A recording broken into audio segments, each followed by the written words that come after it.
Hello, everyone. Great, great. Good morning, Catherine. I was just sharing with everyone that we had such a dynamic plenary session where we heard from some of our industry leaders, particularly some trade associations, just about the trends for today's workforce. I said we'd be taking a deeper dive in this as relates to technology and innovation, and we couldn't get started without you because you probably, I said, I know some of the people on in our Zoom room. I know that you know most, but I'd like to introduce my co-facilitator for this session, for this breakout session, Catherine Stargell, who is the Senior Director of the initiative and who has helped create all the magic that you literally see today. And without that, Catherine, with that, I'd like for you to make some comments. I'm just glad we made it to the breakout rooms. Vida, you're right.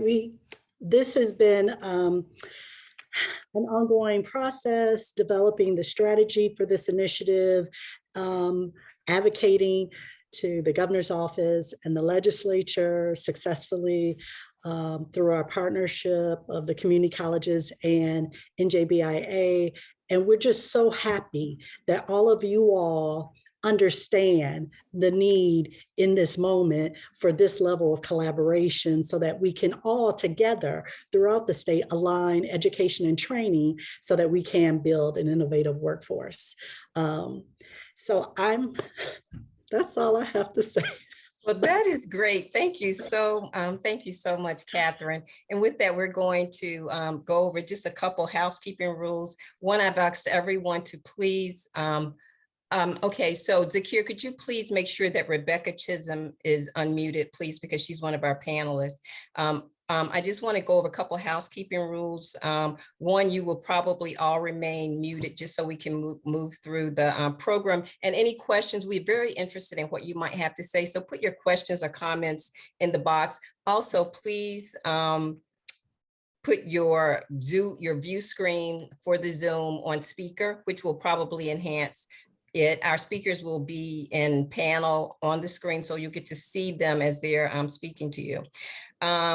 Wanted to share a couple things. We have a great panel today representing Cisco, CompTIA, and Audible. They're going to share with you their very diverse views on where we are in the tech industry, what they see needed in the workforce, what this collaborative process, and as we heard earlier in the plenary session, coalition, that's become one of the strong words that we've heard going forward, but that coalition is so synonymous with the collaboratives, which will we be focusing on in this panel presentation, the need for collaboration between industry as well as our educators. So we know that that's very important because let me slow down because I'm excited. I'm probably the most excited person in the room today because of the innovation. And when we talk about this New Jersey pathways, we're doing this in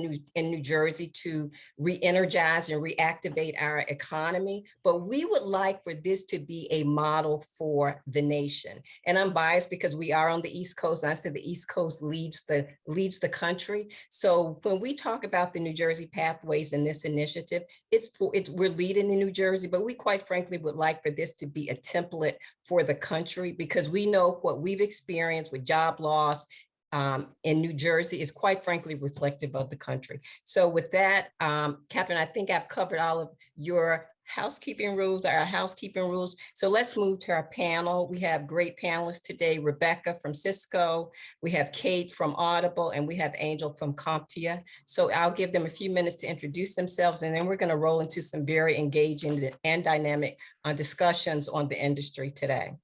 Maybe if they could raise their hands, Vida, if the speakers can raise their hands, maybe we can make sure to get them unmuted and spotlighted. Great, thank you, Catherine. I see one. So Catherine, they're pinned. If everyone can go to speaker's view, you will see Vida, Catherine, Kate, Rebecca, and Angel. So if you're in gallery view, you won't be able to see them, but go in the speaker view and you'll see a panel setting on your screen.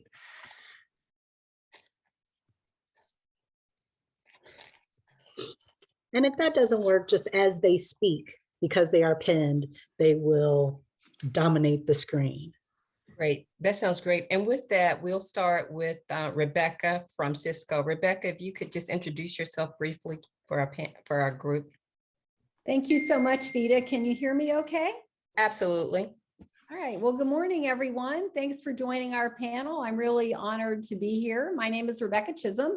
And as Vida said, I'm with Cisco. I have the honor of leading our Networking Academy program for the US and Canada. This program has been in existence about 25 years. We've educated 15 million learners around the globe.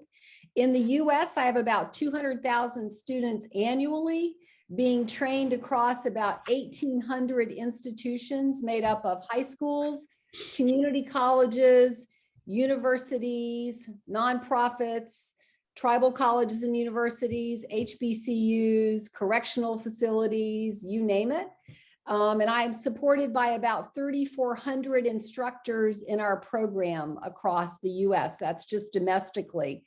The program has been in existence about 25 years. It is the single largest corporate social responsibility program that Cisco offers and is part of our mission of powering an inclusive future for all. And so we're very focused on reaching those underserved communities, whether they're returning citizens from the justice system, African American and Black students. We are participating actively with 110, whether it is women who've been displaced as a result of COVID. We know that women have been disproportionately impacted by COVID. We have a strong veterans program. So we really do endeavor to walk the walk of powering an inclusive future for all.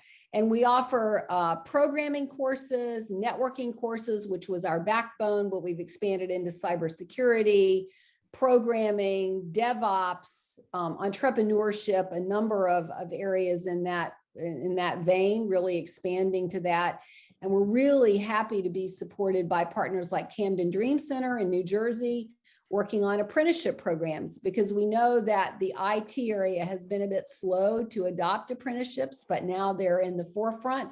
And we're really excited about that opportunity. And I'm very happy to be here. And I will turn it back to you, Vida, in the interest of time. Great. Thank you so much for that. And next up, we will have Kate Burns from Audible. Kate. Yes. Thank you so much, Vida. Just as Rebecca said, super excited to be here with all of you this morning. Really looking forward to this conversation. So as Vida mentioned, my name's Kate Burns. I am in recruiting at Audible. For those who may not be familiar with the organization, Audible is one of the world leader in spoken content. So people traditionally know us best as the audiobook app, but I promise it's way more than just that. So in terms of my role and what I do within Audible, I lead and head up our early careers tech hiring initiatives. So, what traditionally, I think a few years ago, right, when you hear the words early careers or campus recruiting, strictly meant, right, summer internships. Now in 2022, I almost said 2021, 2022, the campus or university recruiting world has just evolved to so much more than what was traditionally known, as a summer internship program. Of course, we've grown and developed that, but we have a variety of different hiring and recruiting initiatives that we've deployed over the last few years, specifically around apprenticeships or returnships. I'm sure we'll get into chatting more about those over the next little bit. But this is a cause that's near and dear to all of us at Audible. The organization was originally founded. We were originally based in Wayne, New Jersey, and then in 2007 we actually moved our headquarters to Newark. And after being with Audible for 3 years, I can tell you the one thing that always comes to mind and is so blatant is that Audible is obsessed with Newark, New Jersey, and really, making that decision to come to Newark and really be part of the revitalization these last 15 years has been a true cornerstone of who we are. So again, really looking forward to getting the chance to speak with you all. And again, thanks, Vida. Thank you so much for that, Kate. And now we're going to go next to Angel. Angel is with CompTIA. And so Angel, I was very strategic in this because even though we're going to say ladies go first, we're going to have you introduce yourself last because you're first up to lead our question number 1. So, it's very strategic. Angel. Thank you, Vita. Hi, Absolutely. good morning, everyone. Good afternoon. Well, still good morning. Good morning. And so I am the VP for Strategic Academic Relationships at CompTIA. And CompTIA is the Global Computer Technology Industry Association representing the technology ecosystem. And I've been with CompTIA for 2 years now. This year marks my 2nd year. And my role here is to integrate our programming and certifications in K-12 with a focus in high schools and post-secondary institutions. They brought me on into this role at CompTIA because of my IT background. I've been in the technology industry since 1981. So this is my 41st year in technology. And I've been in IT service management all my life. I started as a entry-level computer repair technician. And I was able to get that opportunity because of a 6-month skills-based training in electronics that earned me a certificate. And that certificate was my ticket into the tech industry. I took advantage of that through making a commitment of personal development throughout my entire career. And that was the right lifelong decision, in my opinion. And I just developed this passion for developing people in tech careers because that's what I did. That's what made me successful in this business. And in my last job before CompTIA, I was the senior vice president for a technology firm, a national firm with hundreds of engineers and technicians. And, we had a responsibility to develop these engineers to get to, hire, to get promoted within the organization. So we needed to continue to develop them and work with schools when we were hiring people. And it just turned out that, and it was a value proposition for us. It was a return on investment. We needed to do that in order to be competitive. But as I started going, I continued doing that for a couple of decades. I realized I started seeing the change in people's lives that their career was doing for them, and that change in their lives also changed the lives of their family and obviously for future generations. I said, you know what, I want to do this. I want to get out of this for-profit business, and I want to really concentrate in workforce development. I joined the nonprofit CompTIA, and I'm loving every minute of it. So here I am. I'm glad to be here. Great. And so here you are. And so you can see that all 3 of our panelists are very passionate about what they do. We have some great questions. And as you're listening to them, everyone in the audience, we want to ask you here from the New Jersey Pathways is to think what part you can play in this as part of our collaborative team, because we know that the essence of this really is about a coalition and a partnership so that we can completely remake and be innovative as we change the workforce. We know that you're here. Hope that you're here. You should be here for the technology and innovation breakout session. If you're not, sit back and enjoy anyway. And with that, we're going to start with our first question, Angel. And all of our panelists, feel free to offer your thoughts on it as well. What is your most critical workforce development need in this moment as we emerge from the COVID-19 pandemic? We heard a lot about that in the plenary session, but we'd like to hear more from you. And I know that we all have a lot to say, and I'm going to say this to Angel and all my panelists. We have a lot to cover in a very short amount of time. So if you could just share your thoughts on this, on each question, and we'll just move through to our other questions while we also are looking for input from our audience. And so with that, Angel, the floor is yours. Sure. So prior to COVID, there was a huge need for work-based learning opportunities, specifically internships. and apprenticeships. But it was still hard to come by because there just weren't enough employers through sector partnerships that will work with high school students and college students. But then COVID came in the beginning of 2020, and that it basically eliminated those work-based learning opportunities. And now we're starting to see a little bit of that come back in 2021, but it's still nowhere near what it needs to be. There's a saying out there that goes like this: tell me and I forget, teach me and I may remember, involve me and I learn. And that involvement is really work-based learning experiences. Letting students put to practice what they've learned in a classroom environment, putting it in a real life experience. So I think that right there is where these learning programs are falling short, because there aren't enough of these work-based learning opportunities that students critically need in order to really understand the concept of what's required of them in tech careers. Great, thank you so much for that. Rebecca or Kate, would you like to comment as well? I would just second what Angel said. I mean, learning theory is good, but when you're on the front lines of cybersecurity or programming, they expect you to be able to hit the ground running and know what to do. And so I think a combination of classroom and hands-on, whether it's internships, apprenticeships, work study, whatever it might be, is really critical to being successful in the tech field today. Great, thank you so much. Kate? Absolutely agree.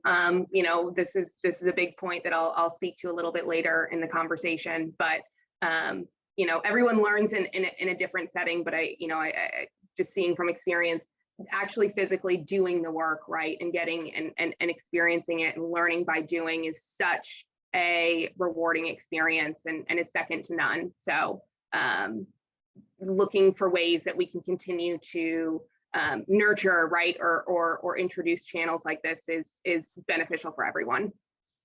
Great, thank you so much for that. And based on your comments, this is such a natural lead up to question number 2. And Rebecca, I'm going to ask you to lead with this. At what pace does technology influence workforce training and education? Well, if you think of gears, right, I would say the technology gear spins really, really fast, with innovation occurring monthly in the area of cybersecurity or AI, new hacks. And then the industry wheel turns more slowly. And so we often find this catching of gears, right? And so, but I think with COVID now, I think with the move to online learning, I think the role of work-based learning, the increase in workplace learning, the increase in apprenticeships, that's going to accelerate the pace. Because the one thing that COVID taught us, and I saw this in the education field, industries were slow to make the turn to digitization, right? They kept talking about, yeah, we're going to do that. We're going to do that. And then overnight with COVID, we all had to pivot. And so it has taught us that people can work remotely and be productive, that I can manage a team disparately and make it work. So we were forced painfully to this realization. And I think the challenge for all of us now, educators, employers, recruiters, everybody, is to continue this accelerated pace, to bring opportunities for disparate kinds of learning to divided and marginalized communities, to show them that they can do the work. And I think that the pace is not going to slow down. Everybody keeps saying, when we return to normal, I don't think we're going to go back to normal. I think we just have to accept where we are and harvest the best things that we've learned and then apply them broadly. And it's got to be collaboratively. It's got to be industry, it's got to be education, and it's got to be the state education organization like New Jersey. So I am so excited to see this coming together, because I think in this case, 1 + 1 + 1 is way more than 3 when it comes to changing the lives of individuals and getting them into the workforce. Thank you. Great. Thank you so much for that, Rebecca. And Angel, would you like to comment on that?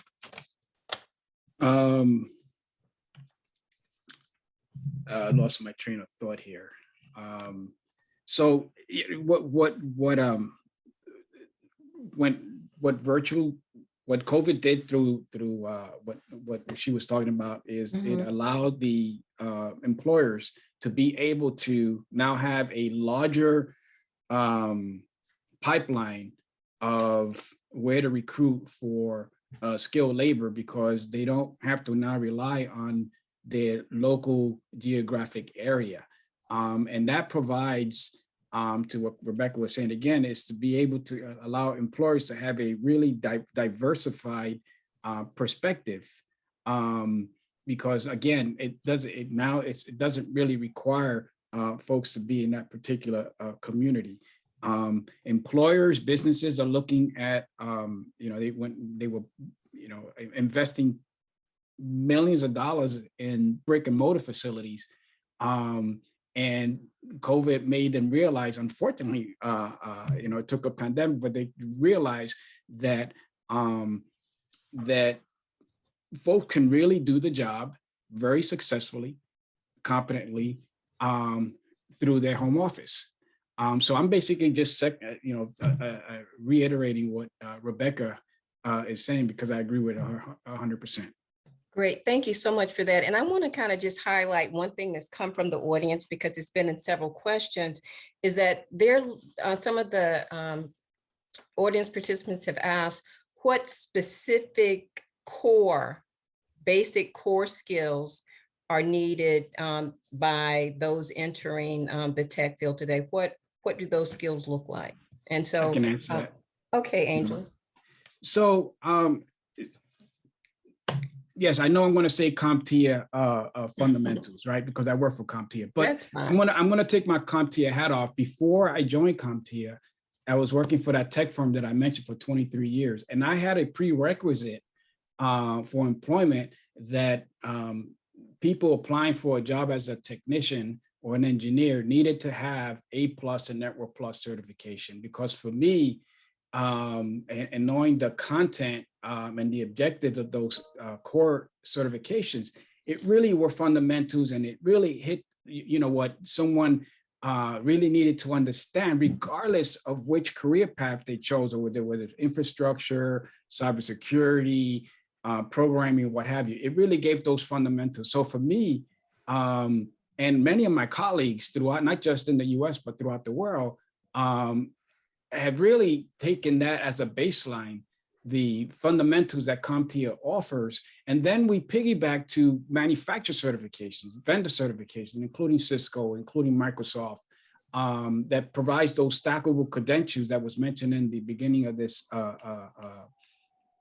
forum. And so for me, those are the ones that concentrate, those that really focus on fundamentals that can be built upon through further content and more advanced content. Great, thank you for that. And before we move on to our next section of questioning, which really goes to hiring needs, there's also in the chat box, I think it was coming, one of our participants, Monique, and we heard some of this in the plenary session when we talk about a diversified workforce, when we talk about equity and equitable outcomes, particularly as this program is designed to kind of reach past that, so that there is representation at the table for very diverse students, particularly for some underserved communities that have not had these opportunities. The question is, and I'm going to go back to Rebecca for this, and then Angel and Kate, if you would like to chime in on this as well. But when we talk about equitable outcomes, we've talked about how important that is at the table. We can share it with them that again, but also how are you able, your company's looking and able to track these outcomes as you're bringing on a diversified workforce? Rebecca, can you start with that, please? Sure, Vida, I'm happy to. As I mentioned in my introduction, we're actively involved with the HBCU community and predominantly Black institutions. I have an active program with the tribal colleges and universities through AHIC. We're working with a number of Hispanic organizations to really identify those populations that have not had necessary access to education opportunities. So we target certain demographics, and then we identify the right organizations or associations. We're offering scholarships to those students. We're offering free instructor training. And then I measure those on a quarterly basis. How many students do we have enrolled? How are they progressing through the coursework? How many do I have targeted for apprenticeships or internships? So Cisco is a very metric driven company. And so I'm not let off the hook just because I'm in corporate social responsibility. And we really look at growth on women. And as I said earlier, we're actively involved in 110, which is looking to grow the participation of African American and Black employees at Cisco. And we're also really focused on skills first hiring. So we've removed the requirement for a bachelor's degree and are really looking at skills-based hiring, regardless, as Angel said, of where you may live or what your background is, what your skin color is, what your language is. We're really interested in finding that talent with the skills that we need and bring them in, and we're committed to that. So thank you, Vita, for the opportunity. Great. Thank you so much. And then Angel, if you'd like to make a comment on that, and then we're going to move to our next session. Yes, absolutely. For me, it's simply about awareness. And that's why we get it. That's why we involve ourselves in forums like this and panels and so on, because people need to see that opportunities are available for them. If they see someone that's a Black, Latino, from the underrepresented group, they can start relating to that and say, well, if he's doing it, I can do it. If she's doing it, I can do that. In fact, CompTIA is hosting a webinar on IT careers the end of the month on the 25th. And we have 4 panelists from PNC Bank, Target, NASA, and a few others.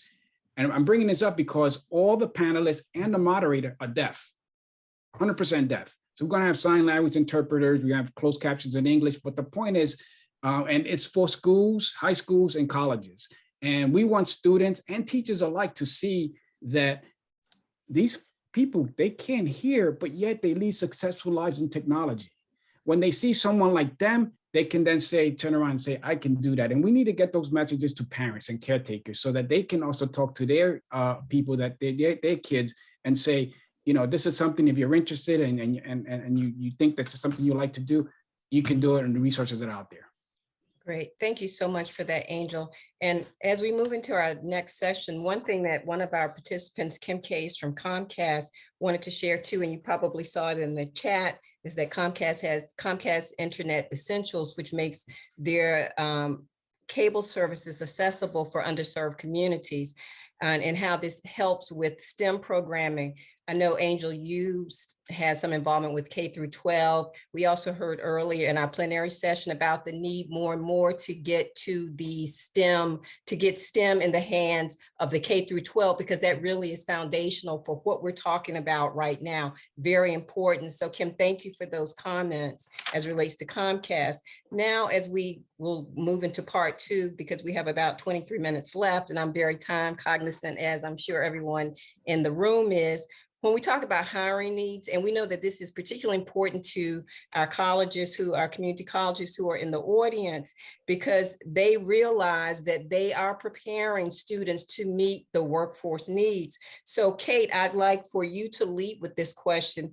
When you're hiring recent graduates, what are the educational skill gaps that you notice? Because that's what this conversation is about. What are those skills gaps that you see, Kate, in recent hires? Kate? Absolutely, yes. So, I think the position I'm in at Audible is it sets me up to speak really well about this topic, right? This is what I live and breathe every single day. And I will say, I do, disclaimer, because the majority of our campus or early careers hires are in, of course, not only tech, but more of a software engineering track. A lot of this will be a little bit more focused to that type of role and that type of kind of profession. When it comes to, functional educational gaps that we tend to see, the really big things from a functional skill set that we hammer home in for Audible when we are evaluating tech talent has to do with your coding skills, and even more specifically, your data structures and algorithms knowledge. You know, we do place a decent emphasis on computer science fundamentals as a whole, but we also recognize that, you know, when we're hiring entry-level talent, there, you know, as we kind of talked about earlier in the conversation, right? Your classwork and your schoolwork, right? It's theories, right? Or it's situational. You know, you're not really getting the opportunity to problem solve, right? Or work well with others. So, you know, of course, there's going to be functional elements that we'll be assessing, but taking that a step further, you know, we're really looking for individuals, or we're going to be assessing things like, how do you take feedback, right? Entry level or recent graduates, you are not supposed to have all the answers. I don't think anybody should have all the answers at any point in their career, but right. You know, for especially this at this level or this point in your career, like, it's so much less about, you know, hey, what's right and wrong, but do you take feedback well, right? Do you work collaboratively with others, right? Are you coachable? I think the first 6 months of any new position or any new career, you're like, your head's spinning, right? I think about when I first started in my role and what I'm doing, you know, there's such a steep learning curve. So do you have the fundamentals to really kind of go above and beyond, right? Or put the work in, or kind of, you know, persevere through some of that.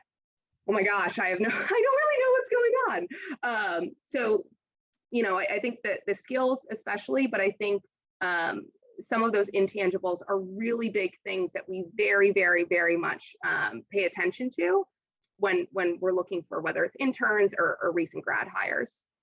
Great. Thank you so much for that, Kate. And what I'm going to do now, in the essence of time, but also to ensure that we cover some of these other topics. Angel, I'm going to talk to you and Rebecca next. I'd like for you, Angel, to talk. Are there specific credentials that make applicants more valuable to your organization? And that kind of foundationally kind of builds on what Kate just responded about, those kinds of skills gaps that we might not see. And so I'm going to ask that you take that question on. Are there specific credentials that make applicants more valuable to CompTIA? Yeah, so we represent all the different technology companies, right? And the feedback that we get, you know, is the fundamentals, right? You got to start with the fundamentals. I'm a martial artist, been there for many, many years, right? And every martial artist starts with what's called a white belt, right? And the white belt is really, and you learn all the fundamentals of self-defense, right? And then as you progress, you start learning more complicated stuff and more different. The same thing in technology. You have to know the fundamentals of tech and how everything works. But those fundamentals every year keeps getting bigger and bigger and bigger, right? Because there's so many different things that it has to cover.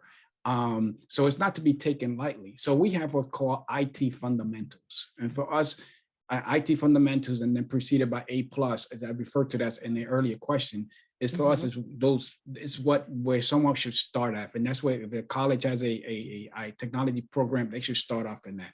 High school is the same thing as well. And then as they proceed, someone really wants to get into the network side of the house, there's network fundamentals. And then they can then put stackable credentials above, you know, from there. But those fundamentals is what, you know, it's like the bottom of the building, then everything stacks up on top of that building, right? That fundamental has to be strong, or not, that building's going to collapse. So that's where I would probably say this, specifically IT fundamentals and A+ and Network Plus certifications, what we look at. Great. Thank you, Angel. Rebecca, building on what Angel just shared with our audience, what micro credentials are offered in the workplace that should be incorporated into academic programs? That's a good question, Vita, because micro credentials are relatively new, right? Angel mentioned the industry recognized credentials like Network Plus, A+, CCNA, things like that. And so I think one of the things that we've realized is that students today need breadcrumbs along the way. It's difficult, especially for non-traditional learners. It's difficult for them to pursue a course of study leading to, for example, a CCNA certificate. That's a rigorous cert. And so students get a little lost or discouraged along the way. So we're finding in industry and in education that adding these micro credentials that show that they they mastered one skill. It's not the entire skill, but they've mastered one piece of a skill, gives them the encouragement and the confidence to proceed and to finish it.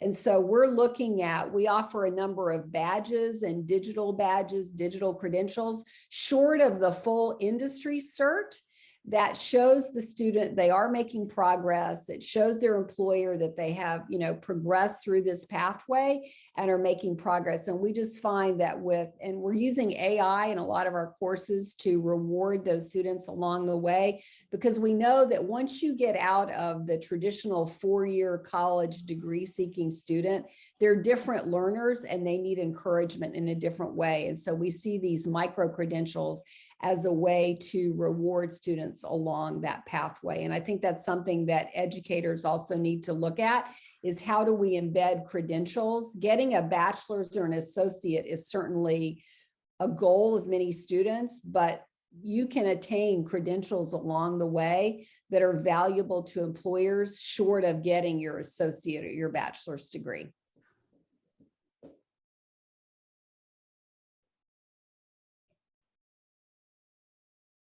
You on mute, Vida.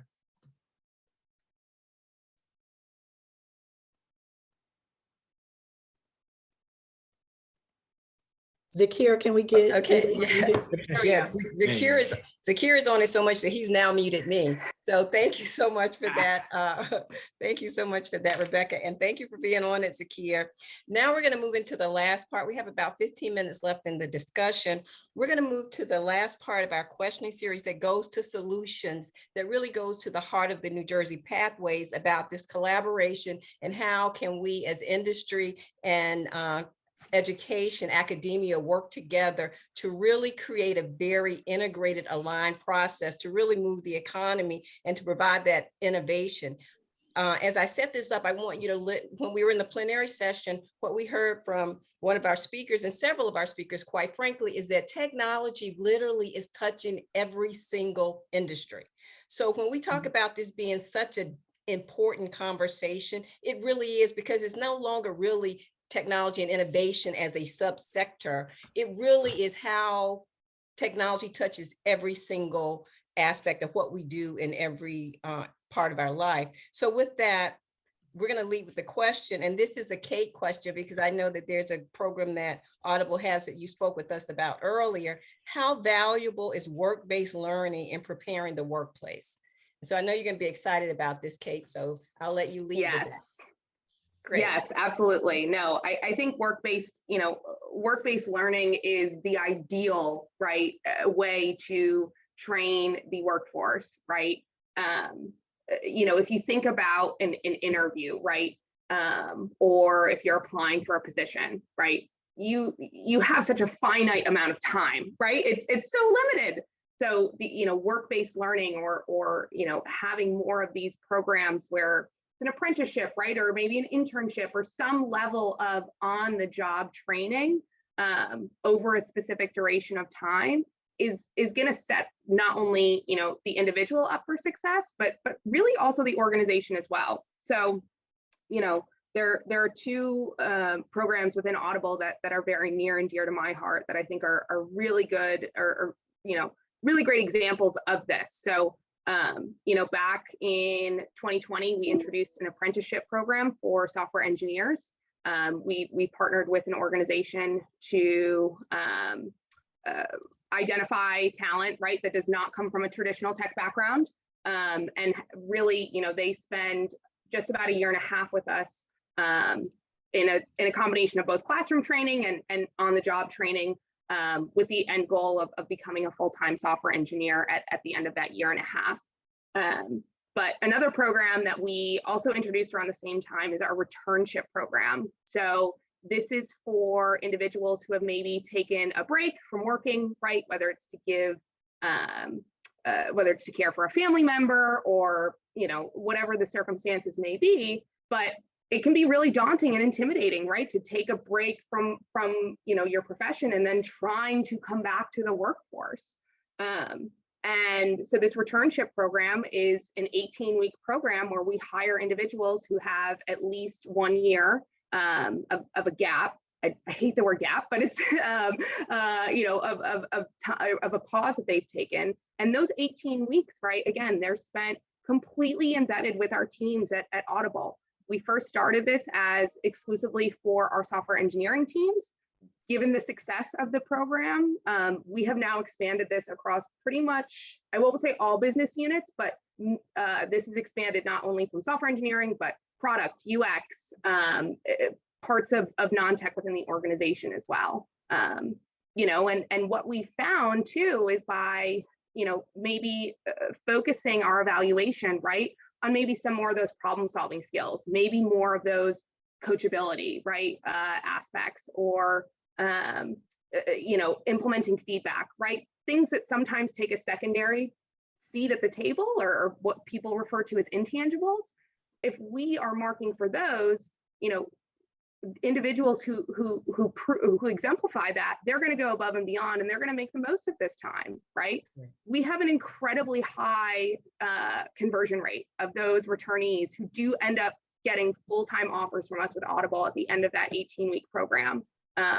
We've completely, like, we've been through this a few times, and it's still a relatively new program, but like, we are doubling and tripling our efforts because of the success that we've seen. And I think that is an exact personification of, you know, exactly what we're saying here, right? Giving people the opportunity and reframing the evaluation or the interview process, people and individuals are going to rise to the challenge. And this is mutually beneficial, right? This is not just to benefit the candidate, right? We see these programs as huge recruitment feeder programs, right? So, you know, and these are great relationship builders, right? We have key organizations that we partner with to help support these. So, you know, yes, by all means, this is very much on the individual, but the company very much sees a benefit from this as well. So. Great. Thank you so much. And I've gotten the 10-minute countdown from my facilitator. So I'm your facilitator, and I've gotten it from my facilitator. So we have about 10 minutes left. But the one thing that I know that many people in our audience, many of our audience participants are very interested in hearing, and I'm going to ask Rebecca and Angel to lead this piece of the conversation as we close out. How can the education ecosystem really be responsive to what you're saying industry needs as it relates to preparing these students to really embed those kind of industry value credentials? Can you speak to that, Rebecca and Angel, as we wind down from this conversation? What contribution can educators make in working with industry to help really align those curriculums? Sure. Rebecca. No, I'm happy to take that. And I think a convening like this is exactly the step that's needed, because I feel like too often industry has been over here developing technology, educators have been teaching, and then employers are over here hiring. And there has not been this collaboration among the three. And I think with a convening like the New Jersey Pathways, you're doing exactly that. You're bringing educators, you're bringing industry together to have a collaborative discussion so that we can figure out how we can work better together to support the learner and prepare them for jobs. So I think, you know, convenings like this, work groups that you're talking about forming for the various, and I'm so happy to see the industries broken out. I will say you're right. I mean, IT is in everywhere. When I was listening to the healthcare section, I thought, oh my gosh, we need to make sure that they include cybersecurity as part of their healthcare training, because right, there are hackers everywhere, right? And so I think the convening like this, these work groups, apprenticeships and internships and work study programs are another way to bring industry and education together. We have to break down this silo of I go to school for X amount of time, then I get out, and then I start surveying the world and looking for my job, right? We've got to break that model and integrate the education process with the work process. I actually think I would love to see us go back to the days, for those of you who are a little bit older, the co-op programs that existed in universities and colleges where you would work a quarter or a semester, and then you would work a quarter or a semester. Those were brilliant. Yes, it may take you longer to get out of school, but when you get out of school, you have worked in different industries, you worked for different companies.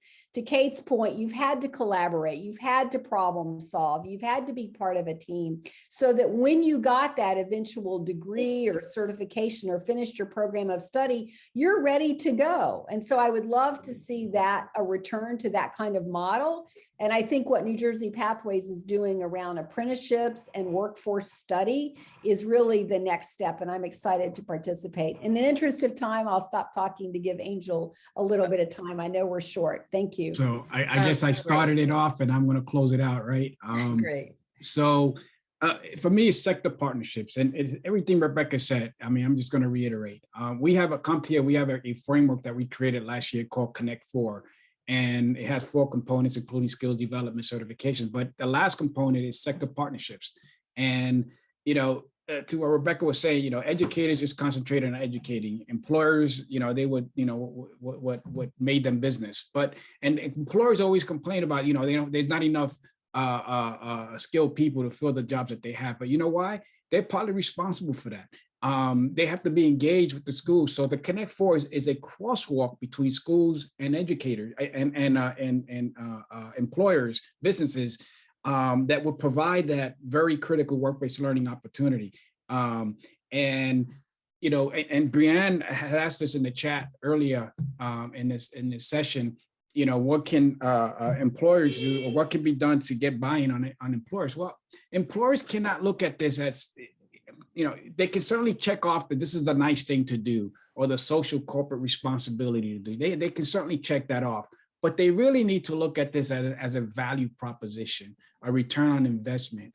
In the company that I worked for in the past, I was able to develop a consistent talent pipeline through the school system, through high schools and colleges, where we were embedded with them, looking at their curriculum, and providing advice of what is it that we need in terms of skill, and providing those internships, right? It's that collaboration between employers and the schools that's going to build that future pipeline.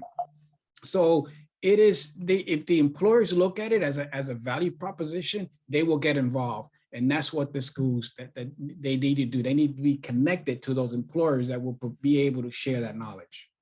Great. Thank you so much for that. And I just wanted to share too, as you were talking about that, Angel, and Rebecca was talking, we had some of our audience participants doing the yay for co-ops.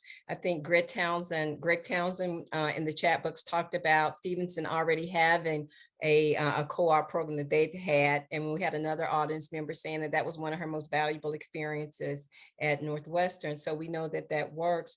We're going to be winding down. We have about 3 minutes.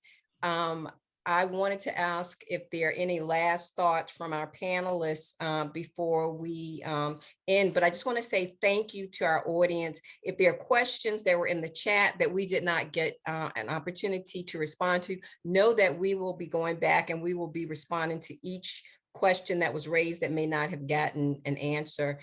Thank you so much, Angel. Thank you, Rebecca. Thank you, Kate. I want to invite you, and I've invited you before, our panelists as well as audience members who may not be a part of this New Jersey Pathways at all, join our collaboratives. We're very interested in partnering because, as we heard throughout this presentation, it is really going to take an effort by all of us to move the needle, not just move the needle, but move it forward in an impactful way that is inclusive, but also that addresses the critical needs of the future, because we can't stay in the same paradigm and get a different outcome. There has to be a shift across industry and with our colleges to really meet the needs of our students going forward, our students and our adult learners. Catherine, are there any remarks that you'd like to make before we close?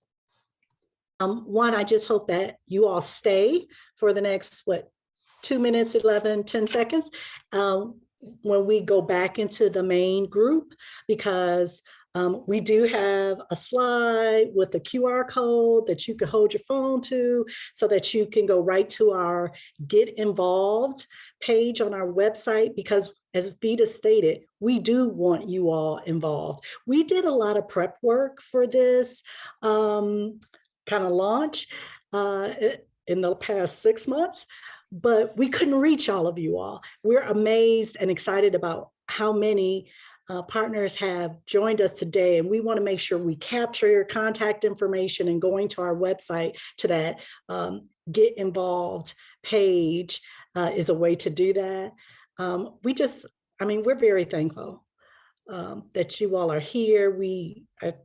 This is a big initiative that we've been thinking about for a long time, and we think this is the answer. And I hate to say that it took a pandemic to bring us all to the same table to eat our meal, but that's exactly what happened. And so, good things coming out of bad situations, but this is going to be incredible. All of our community colleges are very excited, and we'll be inviting partners to the much smaller work groups that make up the centers of workforce innovation. And so we're just excited to get the work done. So thank you so much. And I think we're going to bounce in about 35 seconds into the larger group. I hope you stay. It will just be another 5 minutes, and then you guys can go back to your day. One last thing, Vita, that I want to get in quickly. Probably the largest employer in New Jersey is New Jersey. So, we need to have New Jersey open up their opportunities for that work-based learning. Yes, Great, thank you. I agree. Thank you so much for that. And we'll, if we're not already on it, we will be on that, Angel. So thank you, Rebecca. Thank you, Angel. And thank you, Kate. And I'll see you in the plenary. Thank you. And I've already made you partners. So we already know that you're at the table and you want to be one of our partners. So thank you. Thank you. Stay well, everyone. Bye. Bye. Bye-bye. Thank you.